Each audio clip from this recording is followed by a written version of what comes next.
sometimes I think people need a shock. You know, I was in a support group meeting one day, and this gentleman said, he was in his 80s, and he said, I take care of my wife every day because I just want her to be cured. And I looked at him and I said, one day there will be a cure for Alzheimer's disease. I know that, but it will not help your wife. She will never be cured of Alzheimer's disease. And he said, how can you say that? I said, I'm talking reality here. And it's very difficult for you to hear that, but if you really listen to what's happening in your world and accept the fact that your wife is never going to be cured, you will become a better caregiver. You, as a caregiver, have to accept what's happening.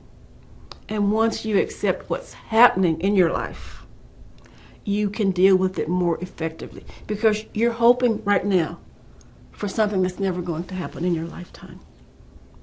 In the world of human resources, we talk about this thing, it's called, you need to set your goals. But the thing that they often fail to tell you is that the goals that you set should be attainable. If the goal is not attainable, you just keep working and you will never be successful. So accept the fact that your loved one has a terminal illness and will not be cured. Accept that fact. And then do the best that you can to have a meaningful life with the person that you love, and to take better care of yourself so that you can be there for the duration. Because the greatest fear that caregivers have is that they will die before the person that they're taking care of. And they do. Because they don't take care of themselves. Right. But the new research is saying that if caregivers take care of themselves, they will be there for the duration. So you have to learn how to take care of yourself. And it's real simple. Keep your doctor appointments. Learn how to ask for help. Don't be afraid. And if you are afraid, find somebody to hold your hand. Now, I have a list of things that I talk about. The things that I have learned as a caregiver in hindsight. And the hindsight is not about my husband's death. It's about all of the mistakes that I made as a caregiver and what I learned from those mistakes. And the first thing on the list is, I wish that I had had somebody to hold my hand. You can't do this journey by yourself.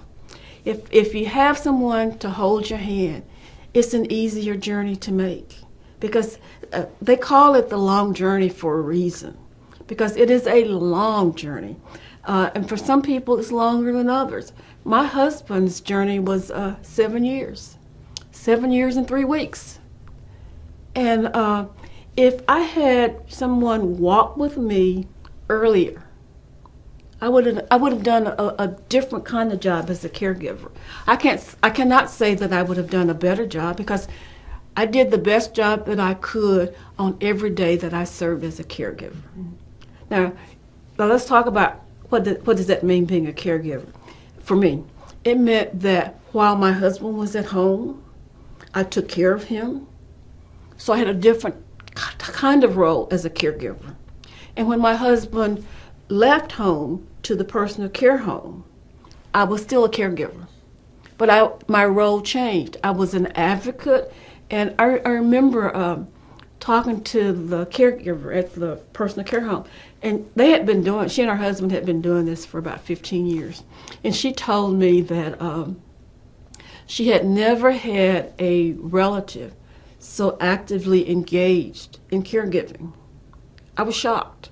And I asked her, are you telling me that people do drop-offs and write you a check every month? She said, yes. So I could never do that. And my husband was, he was a PhD in electrical engineering. He did biomedical research, and he designed weapon systems for the military. So this is the difference between the two of us. If I had been the person diagnosed with Alzheimer's disease, he would have been on a first-name basis with the key Alzheimer's research in the United States and Europe, because he would have been actively involved in trying to find a cure. Right. Me, my gift is helping people. I am a counselor by training, so I'm doing something different. But both of us would have been, as you actively engaged in Alzheimer's, something. His call would have been in Alzheimer's research. Mine is in Alzheimer's education. And both equally important. Yes, yes. No, at this point in my career, I would say the caregivers. Well, the caregiver is more important now because in the last 10 years or so, there's been key research in the well-being of caregivers. Right. And how much caregivers support or provide in the economy, unpaid caregivers, for taking care of people who are ill, not just in the Alzheimer's community. Yeah. And the stresses that caregivers are under, and what happens to caregivers who are under this tremendous stress who don't take care of themselves. So we have to take care of ourselves. We do. We do.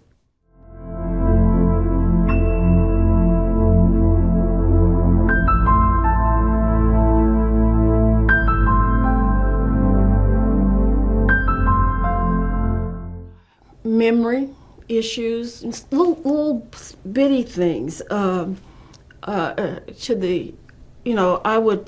He retired early, and I was still working, and I would leave a list of things for him to do, and I would get home, and they hadn't been done. And what's going on here? Well, you didn't tell me. He always had an excuse for things that were happening or not happening. And my husband was never a shopper, and all of a sudden, 2 or 3 times a week, he would go to Tuesday morning. Oh. Just like, whoa. And, I would check the bank account, and I would see that he'd been to Tuesday morning, and I would ask him, what did you buy at Tuesday morning? And he would say, I haven't been to Tuesday morning. You've lost your mind. Whoa, $200, and I can't figure out where it is. So those things, and we had one of the things that we had planned to do in our retirement was to travel the 48 states plus Alaska. We were not beach people, so we were never interested in going to Hawaii. And we had planned this trip for a long time. We were going with my sister and her husband. And I talked to my sister, and I told her that one of us was crazy. It was either me or Henry, and I really thought it was Henry. So I needed somebody to help me do an assessment, someone who knew him well. Something going on here that I'm not really seeing here. So as I said, we flew to Seattle, and we did the cruise and all this stuff. And by the time we returned to Seattle, we were not leaving Henry alone because we were afraid that he would get lost or confused. So, and she and her husband agreed that there's something going on here. So we finished our tour in September, and I was not able to get him to the doctor until November because I would make appointments and he would forget. And I finally took off and took him to the doctor for an assessment, our family practitioner. And she did the mini test in the office and referred us to a neurologist. So, and I have to say, we need all kinds of help. And with my family practitioner, I would see her often. And every time I would see her, she would always ask this question. She'd ask 2 questions. How is Henry? And how are you? And I would say, I'm doing fine. She said, no. How are you? And those are the kinds of questions that you need to be asked. And she was always very helpful. You need anything, And you have to be willing to release. And what do I mean by that? I went to see her one day, and she said, how are you doing? And I said, I'm depressed, and I can't sleep. She said, okay. And she explained to me what we were going to do. But you have to recognize that. And it's one thing to recognize it, and some of us it's easier for us to recognize that. But getting the help is the hard part.